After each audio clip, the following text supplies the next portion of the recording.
What's up, guys? It's your girl Relle Unique here. I'm back at it again. This is episode 2 of Tamar Braxton Get Your Life, season 1. I told y'all I would be back. I told y'all I would be wearing the same outfits, same day, same day. So we're gonna do this. So I want to start with the positives because Lord knows there's a whole lot of drama and a whole lot of negativity that I can bring about from the show. So I want to start with some of the things that I like and love. They're not all like super deep. Some is just, surface stuff. So I think Tamar has a beautiful home. I think that's awesome. It's cool to see her with her own space that's hers. I mean, I know her and David actually live together. But I'm happy for her. I like her home. She told a story to Mona at the beginning of the show that she actually came up with the idea that the Braxton family go on reality TV. She thought it would be great, which she's actually right about. She's actually the reason why it's so great to watch. So Tony bought her a Monopoly board, and so they take bets really seriously in their family. They came together, had a little game night, played Monopoly, and Tamar won. So Tony Braxton had to allow them to do reality TV, and that's what got the ball rolling, which has been both good and bad. I think it's been a blessing and a curse for Tamar. Let's see. I'm so glad that she has a respectful relationship with Vince. We'll talk more about that later, but I am glad that they are able to be amicable. Lord knows that they could really be like argumentative. They could be like just really rude and ignorant and toxic with each other, but they allowed Logan to be the focus of their relationship, so I'm glad that they get along. And like I mentioned in the last episode, I love to watch her relationship with Logan. It's beautiful. It's sweet. You could tell, you could feel the energy. You could feel the love. You could see that she takes being a mom very seriously. She has structure in her home. One thing I heard about Tamar is that she's a great cook. And so it's cool to see, like, I see that she's still trying to form some structure. She picks him up from school. She's asking him how his day was. She wants him to communicate. And Logan is a really smart kid. He's very well-spoken kid. And it's just, I love to see their relationship. Let's see. I think that Tamar has become much more humble. From watching those past seasons of Braxton Family Values, she was a jerk. Arrogant, snobbish, just on this high horse. And I feel like Tamar has become so much more humble. And I actually love that. And I love to watch it. Like, prior to this show coming on and prior to her recent argument with David, I was seeing her in a different light. Her interviews were different. She was talking about what her next steps were. She was talking about how she doesn't want to fight with anybody. She just wants peace. And she doesn't want negativity. She wants to present herself in a new light. And that's important to her. She saw some of the error of her ways in the past. And she just wants things to be different. So I love that about her. She actually had a new show recently, To Catch a Beautician, and I freaking love that show. I love hair, y'all. If you don't know anything about me, I love hair. I like learning about hair, hearing about hair, especially hair horror stories, all that kind of stuff. So like, if you like hair and you like styling and all of that kind of stuff, just like me, then check out Tamar Braxton's To Catch a Beautician. I will say I can't stand Tamar's hair on that show. It's a hot mess. But outside that show, Tamar's hair is slaying a lot of the time. I love her short look. Loving her wigs on her Get Your Life show. I even liked a lot of her wigs on Braxton Family Values. So usually she's slaying. Usually I like her outfit, her wardrobe choices. She usually looks really cute. So yeah. Tamar is a caterer. She caters to the people that she loves. She takes care of the people she loves. You can tell that acts of service is definitely a thing for her when it comes to the people in her world, her family and friends. And so I love that about Tamar. What else? I think that's it. That's all I want to say as far as like the pros and the things I like about this episode and what I like about Tamar. I want to start there because like I said, it's a whole lot of the negative things I'm about to lay down. Alright, so let's go. So we start off. Tamar is conversing with Mona again. Mona claims that she's trying to catch the talent and creativity in the moments. Basically, she's trying to convince Tamar not to walk away whenever things get rough, whenever things get really emotional. Because on the last episode, she starts working with the dream coach, Goalie, and the minute things start getting a little too heated, she walks away. Like I mentioned in the last episode, Tamar is both fight and flight at the same darn time. I don't know how she figures out how to do that, but she does. She's very much fight or flight. And I would even argue that Tamar was bipolar, to be honest, because she has such up and down emotions that so quickly. I would guess that. Now, I'm not licensed to diagnose her, but that's just my guess. So yeah, Mona's trying to indirectly encourage her to kind of stick around when the going gets tough. One, so she can get those camera shots and catch those moments on TV, because it's reality TV gold. But on the other hand, it's also creativity gold, I guess you could say, because when you are in a creative space and you're also in a deeply emotional space, all the stuff you can create, the songs you can sing, everything, it all works together. Okay, so we go back to day 2 with producer Jay White. This is a diamond. He went diamond with Cardi B. So we know that he's no amateur.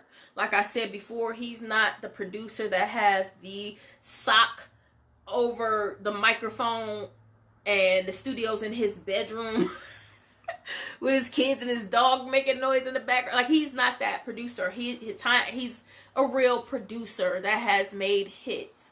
And he was able to put the studio in Tamar's home. So let's get into that. Tamar is an avoider. Big time. She thinks nobody knows. Like I mentioned in the last episode, it's like watching a little kid who don't want to eat their dinner or don't want to eat their vegetables. They start thinking of a bunch of ways to distract you so they can get out of doing it. That's how Tamar operates. And I believe it has worked in the past. Goalie, who has been invited to the studio, catches on to this. For those who didn't watch episode 1, Goalie is the dream coach who has been working with Tamar, and Tamar has invited her into the studio. So this is day 2. Jay White only has 2 days in town to do this studio session. First day was a bust. Tamar had 1,000,001 excuses. Watch episode 1. I'll break down those excuses. Here's some of the excuses from this episode. So Tamar gets up, she starts cooking. Why? Because she has a huge entourage and they're all in her house, and the studio people are all in her house, and so she starts cooking. We do know that Tamar's a good cook. I would love to taste some of that food, but you're here to make music now. It's time to get focused. Then she starts conversation with her entourage, making jokes, laughing things off. Now, obviously, we know that these episodes are cut and pasted and chopped, but I'm sure they did not make this completely up. You know what I'm saying? I'm sure it didn't go in the exact way we saw it, but I'm sure it's not that far off. Then she goes and she's about to get ready to start singing, and Logan comes home. We love Logan. He's a sweet kid. But, of course, that's another distraction. She has to go and she has to hug him. She needs to leave. Now she got to get him settled. She got to get him settled in and these things. So then, let me see. She comes back. She finally's back in the studio. She's like, oh, well, I don't want to sing in front of all these people. What is this, Showtime at the Apollo? Well, why you bring all these people? If you don't want to sing in front of all these people, send them home. Have a private session. You got the money to have a private session. He probably would rather you have a private session anyway so he can get some freaking work done.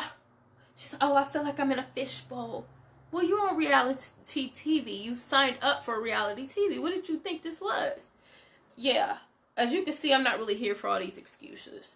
Oh, then she just says she's hot. Then she creates a little silly song about chitlins, which was funny.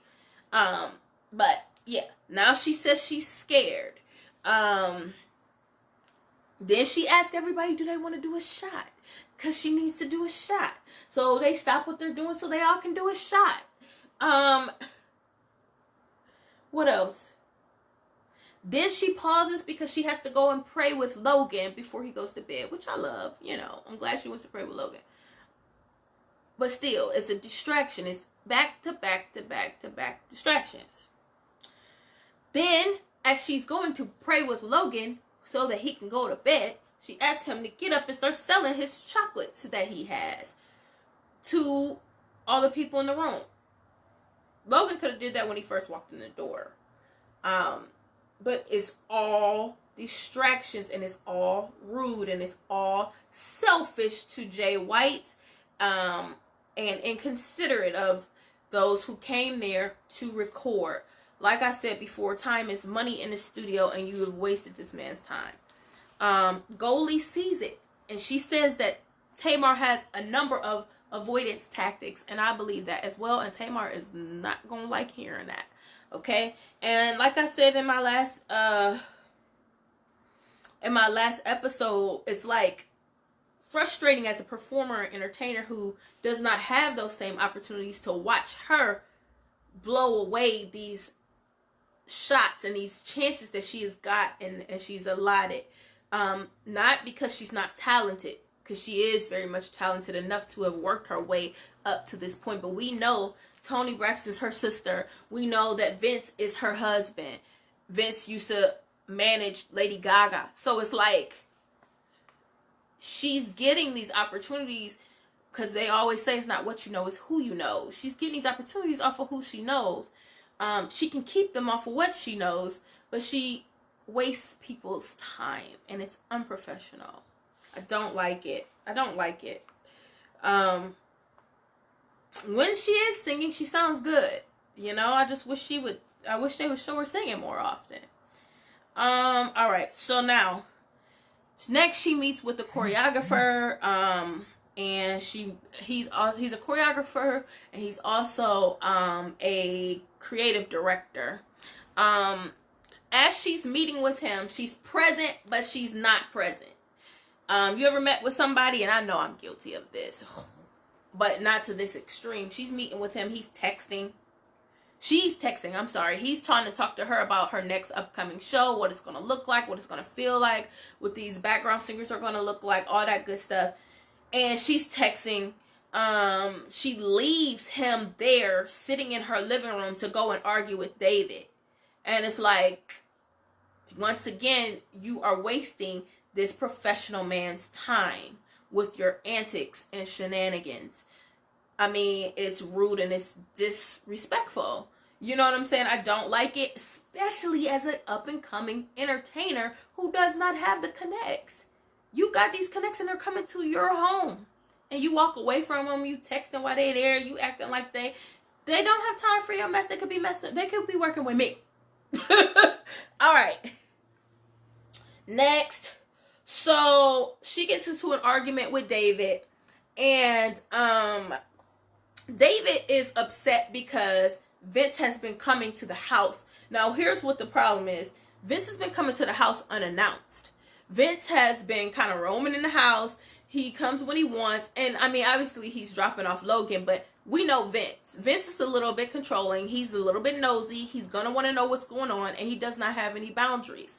Period. And she does not have boundaries set with him. And I definitely believe that because she did not have boundaries set with her family. They didn't have those boundaries. They would always cross boundaries, which was most of the time the problem that was going on with the Braxton family.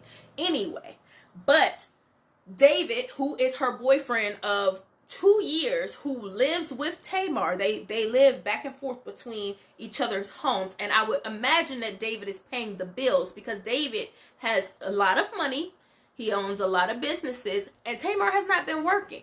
So where's her income coming from? You know what I'm saying? I wouldn't bet he's saying that this is my home because he's probably paying the bills if he's living there. I don't see no rich man laying up off of Tamar. And this is what got me started on doing this review, because I wrote something about these things and people were like really arguing with me, and I'm just like, why would he be opportunistic? What does he need from Tamar? He could start his own show. He's rich already. He's rich. He's black. He's nice looking. He could do his own. He could do his own show. He don't need Tamar for no show. You know, he's probably financially supporting Tamar. And even if he didn't, she got Vince to do it. But, you know, whatever. So David's pissed off. And he has a right to be. If you have a boyfriend, we're not talking about the Splackavelli. We're not talking about the entanglement. We're not talking about the friends with benefits. We're talking about somebody that claims you and says that this is my girlfriend. We are living together. We are starting we have started a relationship together. We may be even getting married. We are together, and he has been in your life for 2 years. He is taking your son in. He's probably paying your bills as well, and he asks you for you not to have your ex to come over to the house unannounced. Yeah, if you go on Facebook and you see the little clips of this episode, it's so many women writing about how David is controlling and he's wrong, and that's Tamar's house, and how dare he try to keep Logan from seeing his dad. This has nothing to do with Logan seeing his dad. Logan is always, nobody's gonna stop Vince from seeing Logan. Like, cut it out. It has nothing to do with that. It has nothing to do with it being Tamar's house, because they've been living together in each other's homes, and like I said, he probably pays the bills over there. And it's not too much for this grown man to ask his girlfriend, can you please just let me know that he's going to be over here? David said that he went on vacation with Tamar for 4 days and found out later after the fact that Vince was living at the house during them 4 days. That's not okay. Y'all, don't no grown man want to be in the house, come home where he lives and your ex is there? Come on. If the tables were turned and you go to your man's house and his ex is in the house, you know you're going to be popping off. Like, cut it out. These women, sometimes I feel like women are not honest because they want so badly to act like they poop don't stink. You are wrong too. And where it was wrong is he asked her this, hey, can you just let me know when he's going to be over? I don't like when he's roaming through the house, but let me know he's going to be over here. He asked her that. She ignored it. And this didn't happen just once. Now what's happening again? And how he found out was through Logan. So you lied and you're being manipulative. Yeah, I really had a problem with this. And this is why, y'all, I've been arguing with people about this all day. I've been arguing with people about this all day. That is not too much for a successful boyfriend that's taking care of you, that lives with you.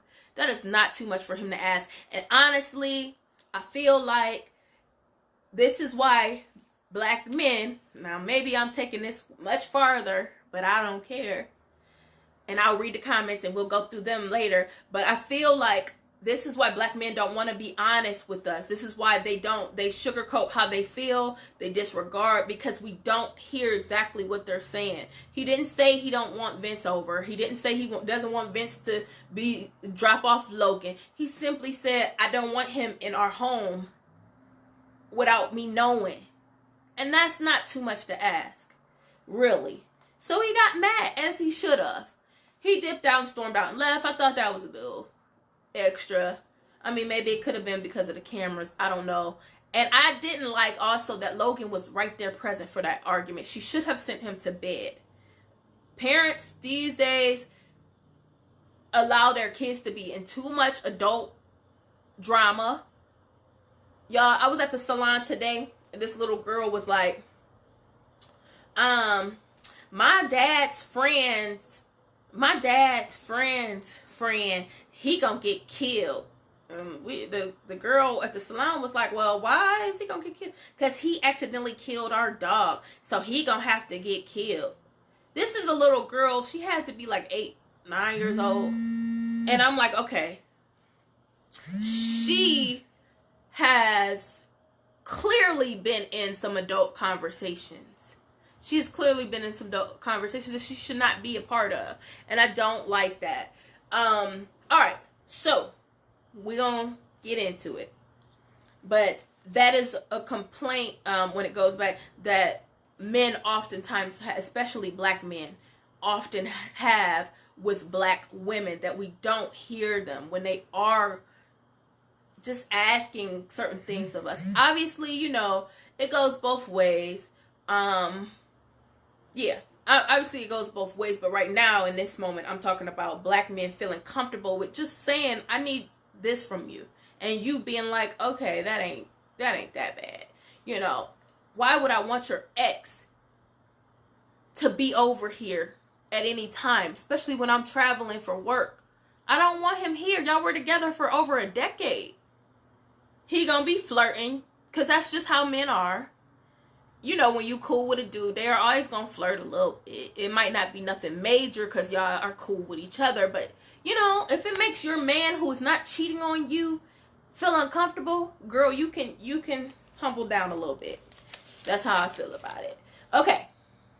So, David leaves. He's gone for about 24 hours. Tamar is losing it because she's never gone more than 10 hours without speaking to him, which is sweet. You know, y'all together for 2 years. I ain't gone that long without speaking to each other. Okay, that's cute. But he needs to go. He needs to clear his head so he can think things through, so he dips out. She has her huge entourage, which is a bunch of men. I think they might all be gay men, but either way, it's a bunch of men. She got the Patty Pie dude with her. And they are all going to the gym. Now, while she's riding to the gym, she is talking about, because she made a post insinuating that David could be gay because they were having problems in their sex life. Now, first of all, why are you talking publicly about your sex life with your boyfriend of 2 years and y'all are still together? Why are you telling people that y'all are having problems sexually? Let's start there. You're in the wrong. You're telling people on social media this because you're angry. And then you say, oh, well, you must be gay because who wouldn't want all of this? What man wouldn't want? Toxic. It's just straight up toxic. I don't like it. It's wrong. And then you go and talk to all your male friends about how y'all are having problems sexually, and you put this post out and whatever. No, Tamar is wrong, period. And so a lot of people was giving David slack. Now, I'm telling y'all, I'm Team David right now. That could change. I'm Team David right now. The reason why is I don't think David's perfect, but David is setting boundaries, much needed boundaries in their relationship. But just recently, David put out a video discussing the domestic violence situation that he had with Tamar. She hit him in the throat. They were in a car together. He was driving top speed. She punched him in the throat. He almost crashed. He didn't crash. He called his mom. I don't know what that was about. Whatever. Anyway, David's been getting a lot of slack about putting a video out and about Tamar and him being in an abusive relationship. And he actually put out for a restraining order against her, PFA, because it has been violent. But I believe David, and I'm going to tell you why. When I go back, I watched Tamar with Vince. I watched Tamar with her relationship with her sisters. Tamar is extremely aggressive. I won't say she's extremely physically aggressive. She's verbally aggressive. And she's mentally and emotionally abusive. She is. Has she been abused mentally and emotionally? She has. Definitely. But she definitely is an aggressor in that way. And I definitely believe that she hit him. Definitely believe it. But more so than anything, what I believe is David's trying to cover his behind. Why? Because as we can see, when Tamar gets angry, what she does is she's going to go publicly and she's going to try to ruin your name and ruin your reputation. Just like she did in the past with him. Oh, our sex life ain't going well. I'm mad about it. We argued about it. So now I'm going to put you on blast and I'm going to insinuate that you're gay. And I'm going to mess up your reputation. Because if you're not gay, no straight man wants to be called gay. Like, we already know that. So I'm going to ruin your reputation. So David's already got a taste of that. And so she's met her match. So what he does is go and make a video speaking publicly to say, hey, she hit me in the throat. We had a domestic violence situation. I got a PFA on her. I'm trying to get a restraining order on her because this is what she's done. And I don't hit women. I grew up to not touch women. And I believe it. But more so, I think he's covering his butt. He has multiple businesses. He's in finances. And she could take his jobs. She can take his businesses. All she got to do, and she was videotaping them in their conversation. All she got to do is say that he's hitting on her. He's abusing her. He's been abusing her this whole time. And that's it for his reputation. So he's beating her to the punch, which is very wise because she did the exact same thing to Vince. Y'all saw it was the relationship tried to make it look like it was this sweet, loving relationship. We saw the toxicity within that relationship there. We saw it. If you watch the show, you can see them arguing. You can see the verbal abuse between the two of them. And then after the fact, Miss Evelyn and Tamar, he was abusing her the whole time. He was beating on her. He's an abuser. He's this and that. The minute they get mad, they try to slander you. They try to slander you. And so David's like, you ain't doing that to me. Not today. So he put that video out. A lot of people have a problem. They calling him gay. They calling him this and that. I'm sorry. I'm Team David. That's just how I feel about it. Okay.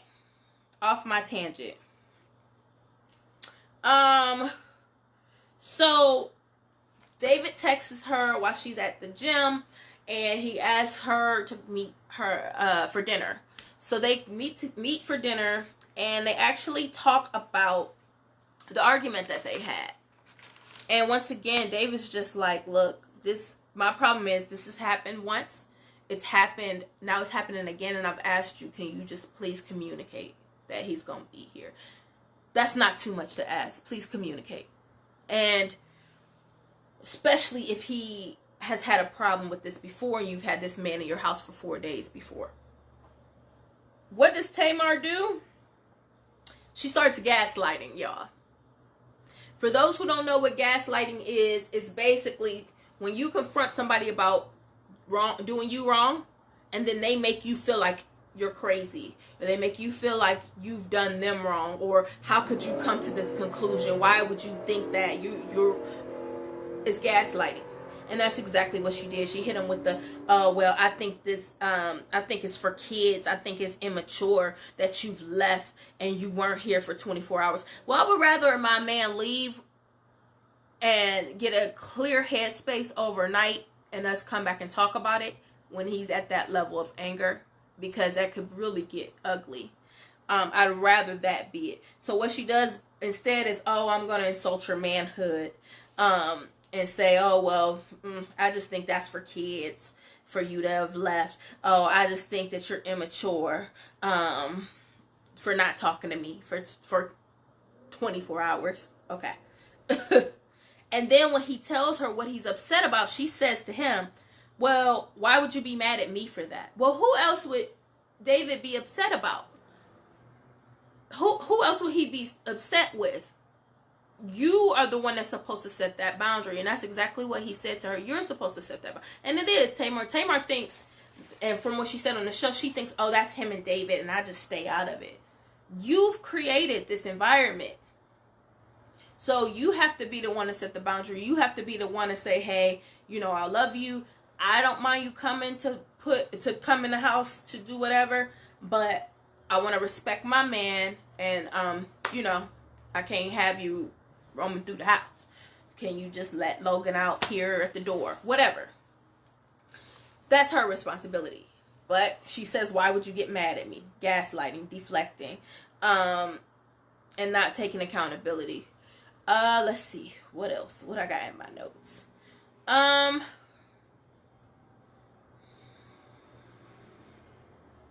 Okay. So I want to make sure I've stated everything.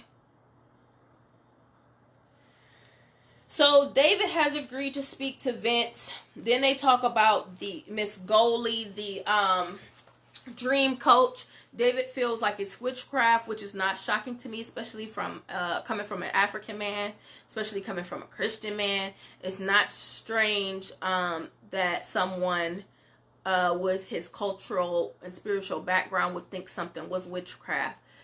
Christians always feel, as a Christian myself, I know a lot of Christians who question if certain things are witchcraft. If it's not biblical, whatever. It's not absurd for him to have these reservations about that. She doesn't necessarily have to agree with him or stop doing it just because he doesn't like it.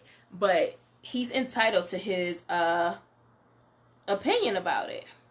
One other thing was David stated in the first episode that he really just didn't even want to do reality TV, and I can see why, because his beliefs and his principles, he's like a man's man, and sometimes that's taken as being controlling or being too firm or whatever. And we'll know later if he is too controlling, but these two incidents, to me, he's not. He's a man who's trying to set boundaries in his home. So he refused to do the show if Vince is going to be on it. I think I understand it. It's a little petty, but I understand it.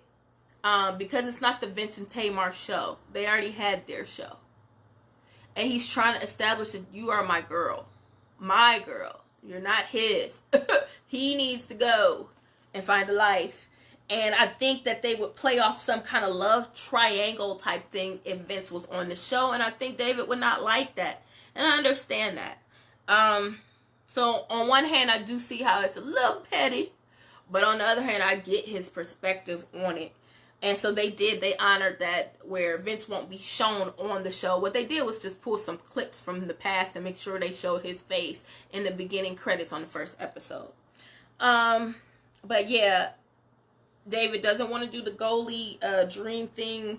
He's concerned about energy, negative energy, demonic energies. He's concerned about the source of power that this lady has. Like, where are you getting this? If she can make you do all of this, where is she getting this power from? So he's just feeling a little ways about it. I myself personally am glad that Tamar's in the dream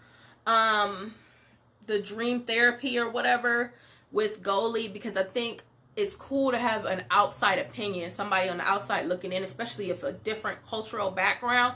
She sees things differently and she can communicate it differently than a loved one, because Tamar will have her guard up clearly if it's a loved one. So to have this Caucasian lady in the house with her, telling her and seeing things, and at the studio with her, and interpreting her dreams, I think it's a good experience for Tamar. Yeah, so that's my opinion on that scene of the show. Alright, so let's see. Alright, so then Tamar meets with Goalie again. She has another dream. In this dream, she actually dreams that David is cheating, and so she confronts it. Goalie notices that Tamar actually, there's like an ongoing theme of her being betrayed. And so Goalie tells her, like, there's a serious PTSD for betrayal that you have going on. I thought that was like genius for her to be like, I see this, and was able to tell Tamar that, because that's not something a family member's gonna say. You know what I'm saying? And that's why it's important to go to therapists and professionals, because they'll make you see things differently. Like, and so then at that point, that actually caused Tamar to be like, whoa, there is this ongoing theme of somebody betraying me or cheating on me or lying to me, and this is happening in my dreams, even if it's on the most surface levels. So she started thinking about that, and she started delving deeper internally, and in the minute she starts delving deeper internally, Logan walks in. And so Goldie notices this. She's like, I love and adore Logan, and I love their relationship, but every time it's time to do some internal work, you have these external distractions going on. And I noticed that as well. And she's not off by saying that. She's not off. So Goldie likes to do exercises they're external exercises that connect with your internal being, I guess you could say. So Goldie suggests that, what if Tamar went to a break room? Because she's thinking in terms of, okay, you got this ongoing theme of betrayal, PTSD for betrayal, so maybe you have something that you need to release and let go. You can go to a break room and maybe you can do an internal release. Go in there, smash some stuff up. So if I've never been to a break room, but I've heard of it, you go in, you take some bats, you take some tools, you go in a room and you just go crazy with your emotions. You just break stuff up. I want to go one day when I'm mad. You go and break some stuff up, tear it up, rip it up, and you let off that steam. It's so that you can explode as opposed to implode. So Goldie suggests this, and Tamar goes off. Okay, she has a whole tantrum. Why? Because she takes it as a tool or a tactic, or like a reality show tactic, to have Tamar on there smashing stuff up to make her look crazy. You're not about to make me look crazy. You're not about to make me look like the angry black woman. I'm not angry. This is an action for angry people. I'm not fighting nobody, not my sisters, not my man, not my nothing. I'm not fighting nobody but the devil. I agree with Tamar to an extent. I do think this is part of a tactic to make Tamar look crazy. Because, obviously, we gonna see the previews. They're gonna show a clip from her at the break room, tearing stuff up, and we gonna think she fighting people. That's just how it's gonna go. But I do think it would be beneficial for Tamar to go to a break room off camera. Because she lashes out a whole lot all the time. But it's due to a lot of internal turmoil. Internal turmoil within her. And so she doesn't even realize she's lashing out. So I would love if she needs to go like once a week. Just let it out, girl, but not on camera. Because that would actually do the opposite. I think that would make her regress.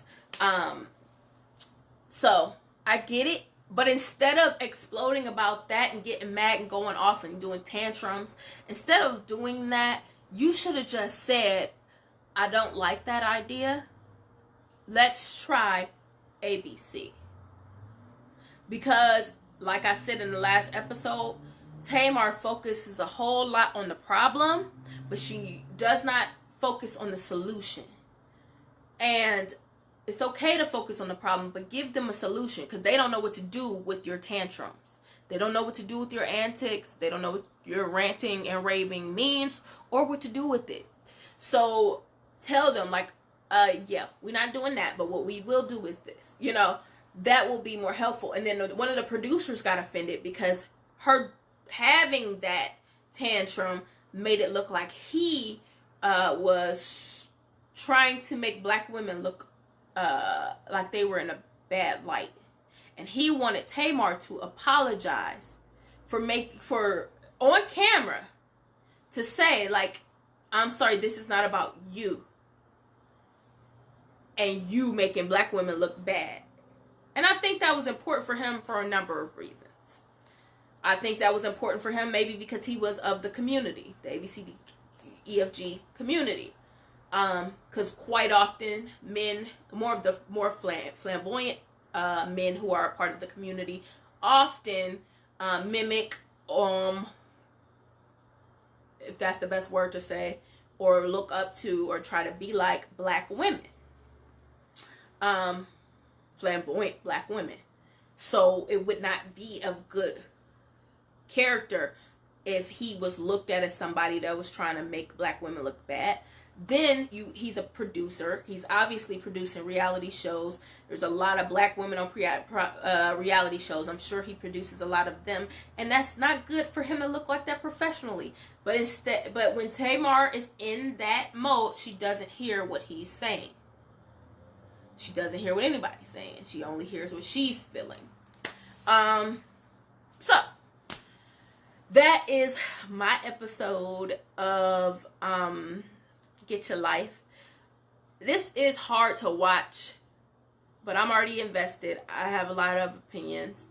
I hate to see her so broken and so fragile on a reality show, because she really just needs to be single, and she needs to focus on Logan and her mental health, and that would be best for her. So that's what makes it hard, because you know that these environments are volatile, and they turn you into a volatile person, because you're just up all the time and somebody's always around there, always watching you, just like the fishbowl comment, and you just don't get to do the self-care that you would want to do. You don't get to have the downtime that you would want. So yeah, I wish the best for Tamar. I want to see her win. I really do. It might not seem like it, but I really do want to see her win, and I'm just interested to see how the show plays out, interested to see how this thing with David plays out, and yeah, that's it. So that's Get Your Life, episode 2, season 1. This is your girl Relle Unique here in the same outfit as episode 1. Why? Because this is the same night. Alright, I'm out. I'll holla. Hit the like button, subscribe, share, all that good stuff.